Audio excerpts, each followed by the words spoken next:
Hello दोस्तों, स्वागत है आप सभी को आपके अपने YouTube channel famous education academy पर। हम लेकर आए हैं संथाल परगना काश्तकारी अधिनियम 1949 यानी एसपीटी एक्ट। तो आप सभी फेमस एजुकेशन एकेडमी को सब्सक्राइब कर लें ताकि जब भी हम ऐसे वीडियो लाएंगे आपको नोटिफिकेशन मिल जाएगा। तो आप सभी फेमस एजुकेशन को सब्सक्राइब करना ना भूलें, ठीक है। तो इसका पहला प्रश्न से शुरुआत करते हैं। एसपीटी एक्ट अधिनियम जो है 1949, ठीक है। तो चलो शुरुआत करते हैं पहला प्रश्न से। पहला प्रश्न में कहा गया कि संथाल परगना काश्तकारी अधिनियम 1949 निम्न में से किस जिले में लागू नहीं होता है। तो इसका सही आंसर हो जाएगा ऑप्शन डी, रांची। रांची में जो है संथाल परगना काश्तकारी अधिनियम 1949 ये लागू रांची में नहीं होता है। जामताड़ा, दुमका, देवघर में लागू है। तो अगला प्रश्न है कि संथाल परगना काश्तकारी अधिनियम 1949 के तहत कृषि वर्ष की परिभाषा के तहत शामिल है। इनमें से कौन से शामिल है। तो इसका सही आंसर हो जाएगा ऑप्शन डी, यानी उपयुक्त सभी शामिल है। जैसे ए नंबर में है जहाँ बंगला साल चलता है वहाँ प्रथम बैसाख से प्रारंभ होने वाला वर्ष, ये भी शामिल है संथाल परगना अधिनियम से। और ऑप्शन बी भी जहाँ फासले साल चलता है वहाँ प्रथम अश्विनी से प्रारंभ होने वाला वर्ष, ये भी शामिल है। और ऑप्शन सी जहाँ कृषि परियोजना के लिए कोई अन्य वर्ष चलता है वो वही वर्ष, मतलब तीनों शामिल है। इसके लिए आंसर होगा उपयुक्त डी, उपयुक्त सभी यानी डी, ठीक है। तो अगले प्रश्न की ओर चलते हैं। अगला प्रश्न में कहा गया है कि संथाल परगना काश्तकारी अधिनियम 1950 की धारा 5 के तहत किस खास ग्राम के ग्राम प्रधान की नियुक्ति किसके द्वारा की जाएगी। ऑप्शन है ग्रामीण द्वारा, ग्राम के मतदाता द्वारा, या जिला के उपाध्यक्ष द्वारा, या फिर ऑप्शन डी राज्य सरकार के किसी प्रतिनिधि द्वारा। तो इसका सही आंसर हो जाएगा ऑप्शन सी, जिला के उपायुक्त द्वारा, ठीक है। तो अगले प्रश्न की ओर चलते हैं। अगले प्रश्न में कहा गया है कि संथाल परगना काश्तकारी अधिनियम 1949 के तहत किस खास ग्राम के ग्राम प्रधान की नियुक्ति हेतु गांव के कितने रैयतों की सहमति आवश्यक है, ठीक है। जो है ग्राम के प्रधान की नियुक्ति होती है तो गांव में कितने रैयतों की सहमति की आवश्यकता है। तो इसका सही आंसर हो जाएगा ऑप्शन सी, यानी 2/3, ठीक है। तो अगले प्रश्न की ओर चलते हैं। अगले प्रश्न में कहा गया है कि संथाल परगना काश्तकारी अधिनियम 1949 के किस धारा के अंतर्गत रैयतों के वर्ग का निर्धारण किया गया है। किस धारा के अंतर्गत रैयतों के वर्ग का निर्धारण किया गया है। तो इसका सही आंसर हो जाएगा ऑप्शन सी, यानी धारा 12 के अंतर्गत, ठीक है। तो अगले प्रश्न की ओर चलते हैं। तो अगला प्रश्न में कहा गया है कि संथाल परगना काश्तकारी अधिनियम 1949 की किस धारा के तहत किसी रैयत को अपने घरेलू या कृषि संबंधी परियोजना के लिए अपने जोत में बिना किसी प्रभार के ईंट व कपड़े बनाने की अधिकार होगा। तो इसका सही आंसर हो जाएगा ऑप्शन बी, धारा 15 के अनुसार। अगला प्रश्न में कहा गया है कि संथाल परगना काश्तकारी अधिनियम 1949 के किस धारा के तहत किसी रैयत को अपने निजी जोत पर वृक्ष लगाने, उसे काटने तथा उसको उपयोग करने का अधिकार होगा। किस धारा के अंतर्गत। तो इसका सही आंसर हो जाएगा ऑप्शन ए, यानी धारा 17। अगला प्रश्न में कहा गया है कि संथाल परगना काश्तकारी अधिनियम 1949 की किस धारा के तहत रैयती भूमि का विनिमय किया जा सकता है। तो इसका सही आंसर हो जाएगा ऑप्शन डी, यानी धारा 23 के अनुसार।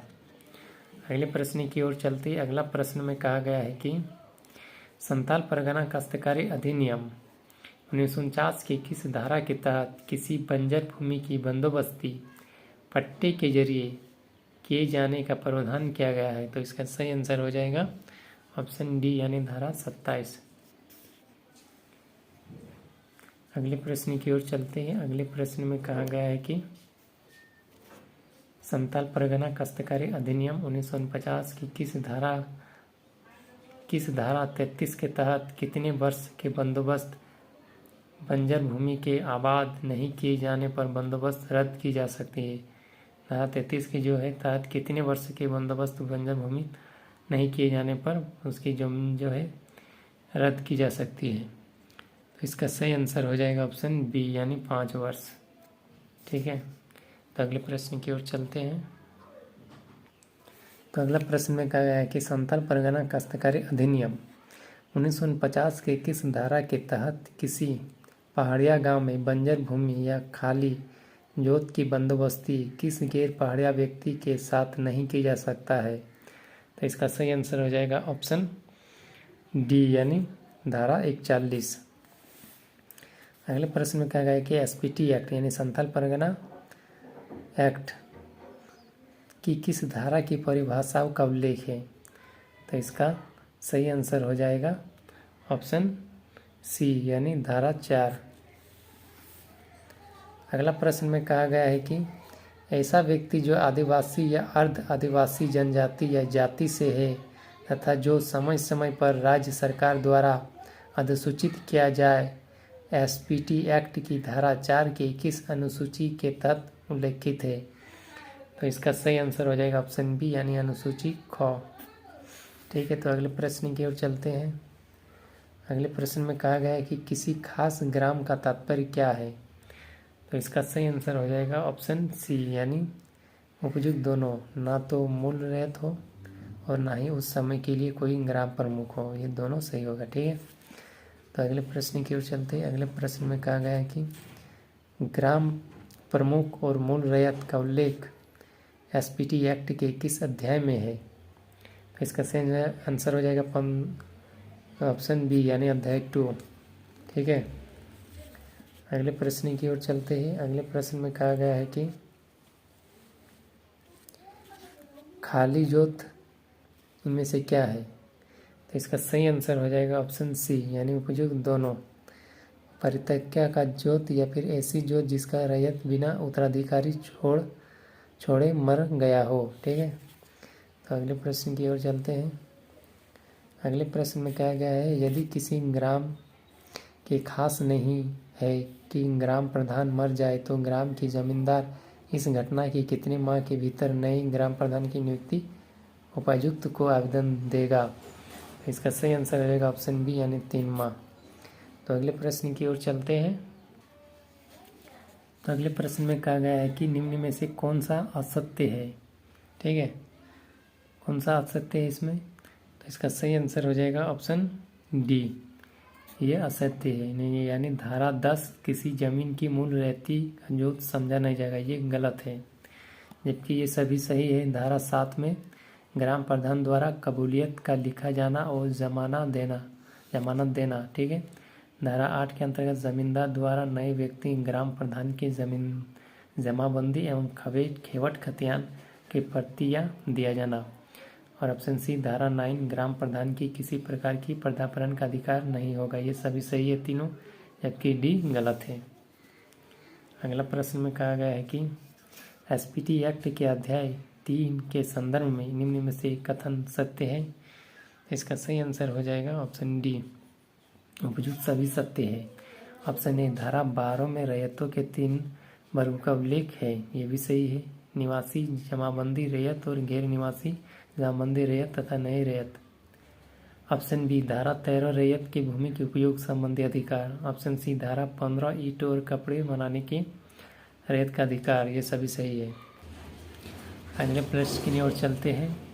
तो आप सभी फेमस एजुकेशन एकेडमी को सब्सक्राइब कर लें ताकि हम ऐसी डेली वीडियो लाते हैं और जब भी हम वीडियो लाएंगे तो आपको नोटिफिकेशन मिल जाएगा।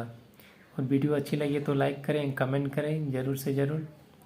तो अगले प्रश्न में कहा गया है कि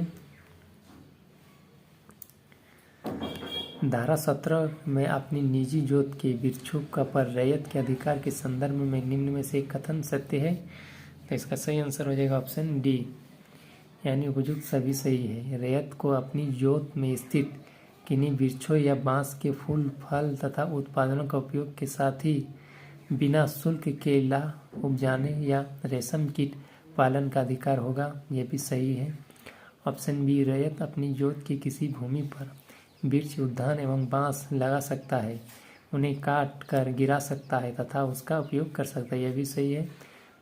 लेकिन ऑप्शन सी, परंतु रैयत अनुमंडल पदाधिकारी की अनुमति के बिना ऐसी जोत पर स्थित वृक्ष नहीं कर सकता है, ये भी सही है, मतलब सभी सही है। तो अगले प्रश्न की ओर चलते हैं।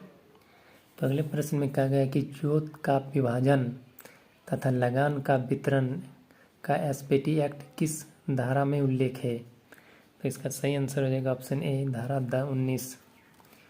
अगला प्रश्न में कहा गया रैयत के अधिकार के हस्तांतरण का उल्लेख एसपीटी एक्ट की धारा में है, किस धारा में है रैयत के हस्तांतरण का उल्लेख? तो इसका सही आंसर हो जाएगा ऑप्शन बी, यानी धारा 20। अगला प्रश्न में क्या गैर आदिवासी रैयत द्वारा रैयत भूमि का हस्तांतरण उल्लेख एसपीटी एक्ट की किस धारा में है? तो इसका सही आंसर हो जाएगा ऑप्शन बी, धारा 21। अगला प्रश्न में कहा गया है कि किस धारा 22 में रैयत द्वारा न्यास पर कृषि के लिए अस्थायी रूप से अपना क्षेत्र दिए जाने के संदर्भ में सत्य है? तो इसका सही आंसर हो जाएगा ऑप्शन सी, यानी उपयुक्त दोनों। कई रैयत अपनी भूमि रजिस्ट्री डाक द्वारा ग्राम प्रमुख, जमींदार और अनुमंडल पदाधिकारी को सूचना देकर न्यास पर जोतने के लिए अस्थायी रूप से दे सकता है, यह भी सही है। ऑप्शन बी, गांव से रैयत की अस्थायी अनुपस्थिति, उसकी बीमारी या शारीरिक अक्षमता, हल बैल की क्षति या रैयत के नाबालिग या विधवा होने की दशा जैसी परिस्थिति, ये दोनों सही है, ठीक है। तो अगले प्रश्न की ओर चलते हैं। अगले प्रश्न में कहा गया है कि रैयती भूमि का बदलेन यानी विनिमय एसपीटी एक्ट के किस धारा में उल्लेखित है? तो इसका सही आंसर हो जाएगा ऑप्शन बी, 23। अगला प्रश्न में कहा गया है कि धारा 27 में बंजर भूमि की बंदोबस्ती निहित प्रपत्र में पट्टे द्वारा की जाएगी, जिसकी कितनी प्रतियां तैयार होगी? तो इसका सही आंसर है ऑप्शन सी, 4 पट्टियाँ। तो अगले प्रश्न की ओर चलते हैं। तो अगले प्रश्न में कहा गया है कि बंदोबस्ती के उद्देश्य से किसी खाली जोत का उप विभाजन नहीं किए जाने का उल्लेख एसपीटी एक्ट की किस धारा में है? तो इसका सही आंसर हो जाएगा ऑप्शन डी, यानी धारा 30। अगला प्रश्न में कहा गया है कि एसपीटी एक्ट की धारा 34 में उल्लेखित किसके द्वारा बंजर भूमि को जाहिर थान, शमशान या कब्रिस्तान के लिए अलग किया जाता है? तो इसका सही आंसर हो जाएगा ऑप्शन डी, यानी उपायुक्त। मतलब किस धारा के अंतर्गत उल्लेखित किसी द्वारा बंजर भूमि को जाहिर थान या शमशान या कब्रिस्तान के लिए अलग किया जा सकता है, उपायुक्त द्वारा। अगला प्रश्न में क्या गया है कि एसपीटी एक्ट की किस धारा में रैयत का मवेशी चराने का अधिकार उल्लेखित है? इसका सही आंसर रहेगा ऑप्शन ए, धारा 37। अगला प्रश्न में कहा गया है कि एसपीटी एक्ट की किस धारा में लगान हो लिंडगो पर प्रथम प्रभार होने का उल्लेख है? तो इसका सही आंसर रहेगा ऑप्शन सी, धारा 49। एसपीटी एक्ट की किस धारा में उल्लेखित प्रत्येक रैयत के लगान का उल्लेख रखना अनिवार्य है? इसका सही आंसर हो जाएगा ऑप्शन बी, धारा 46।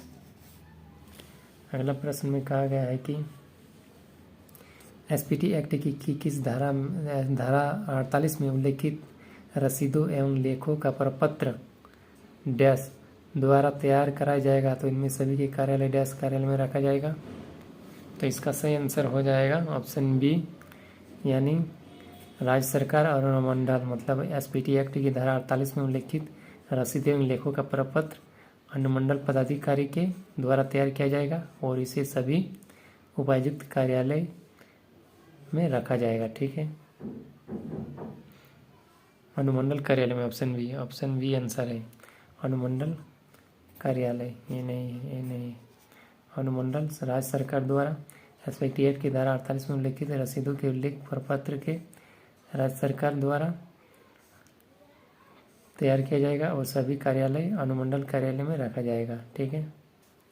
तो अगले प्रश्न की ओर चलते हैं। तो अगले प्रश्न की आ चुकी है। अगले प्रश्न में कहा है कि निम्न में से कौन सही नहीं है? तो इसका सही ऑप्शन हो जाएगा ऑप्शन सी, यानी धारा 57 बेदखली, ये सही नहीं है। जबकि ऑप्शन ए धारा 53 इस भवन निर्माण तथा अन्य प्रयोजनों में भूमि स्वामी द्वारा भूमि का अधिग्रहण, ये सही है। ऑप्शन बी धारा 54 प्रक्रिया संबंध में नियम बनाने का राज्य सरकार का अधिकार, यह भी सही है। जबकि धारा 57 बेदखली गलत है। ऑप्शन डी धारा 60 पुनर्विलोकन, यह भी सही है। तो इस तरह हुआ ये प्रश्न का। तो अगले प्रश्न में कहा गया कि अपीलों के लिए परिसीमा संबंधी उल्लेख एसपीटी एक्ट की किस धारा में है। तो इसका सही आंसर हो जाएगा ऑप्शन बी, यानी धारा 66। अगला प्रश्न में कहा गया कि अर्थदंड जुर्माना का उल्लेख एसपीटी एक्ट की किस धारा में है। तो इसका सही आंसर हो जाएगा ऑप्शन ए, धारा 67। तो आज का प्रश्न इतना ही था एसपीटी एक्ट के बारे में, जो संथाल परगना एक्ट यानी 1949 के कानून संबंधी। तो आप सभी ऐसी वीडियो पाने के लिए फेमस एजुकेशन एकेडमी को सब्सक्राइब करें एवं लाइक करें एवं वीडियो अच्छी लगे तो कमेंट करें और ज़्यादा से ज़्यादा शेयर करें, ताकि जब भी हम ऐसे वीडियो लाएंगे तो आपको नोटिफिकेशन मिल जाएगी। तो फेमस एजुकेशन एकेडमी को सब्सक्राइब कर ले। तब तक के लिए धन्यवाद एवं जय हिंद।